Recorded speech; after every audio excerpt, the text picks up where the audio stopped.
Hi guys, this is Chef Jose Sarasola and this 12 days of Christmas recipes with Dowel. Today, gagawa tayo ng crispy shrimp spring roll using of course my Dowel double air fryer. Our ingredients for today, wrapper, toge, carrots, garlic, bell pepper, shrimp na giniling, soy sauce, egg yolk, salt and pepper. Okay, let's start our recipe. So first step, let's combine all our ingredients sa isang bowl. So yung shrimp na giniling, pwede naman siya buo, pero para easier siya i-roll, medyo chinap na namin siya. Next naman, yung toge or yung bean sprouts. We also have carrots. Ayan, healthy, di ba? Daming vegetables. Meron din tayong garlic, which we cooked for a bit. Pero pag raw kasi, baka hindi siya maluto, so medyo kailangan lutuin for a few seconds. And some green bell pepper.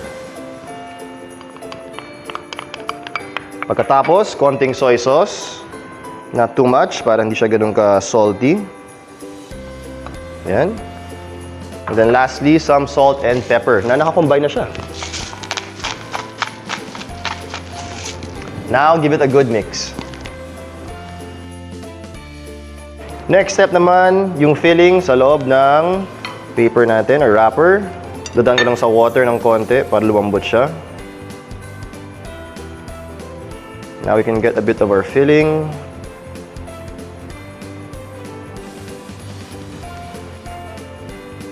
We'll do one fold. Okay. Cover the sides. Ayan. Okay, another roll. Konting egg wash if you want, just to make sure it stays together. At ayan. Gawa pa tayo. Okay, our spring rolls are ready. Time to put them in our double air fryer.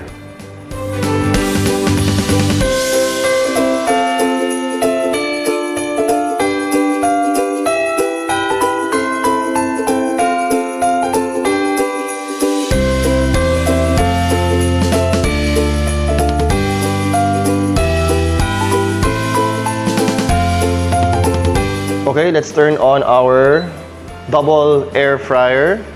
Let's use both. 1 tsaka 2. Kagandahan, dalawa sila. Settings, we'll go to shrimp.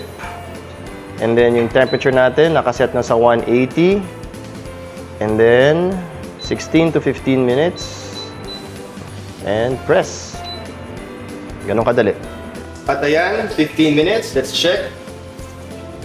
Wow! Look at that. Perfectly cooked and crispy.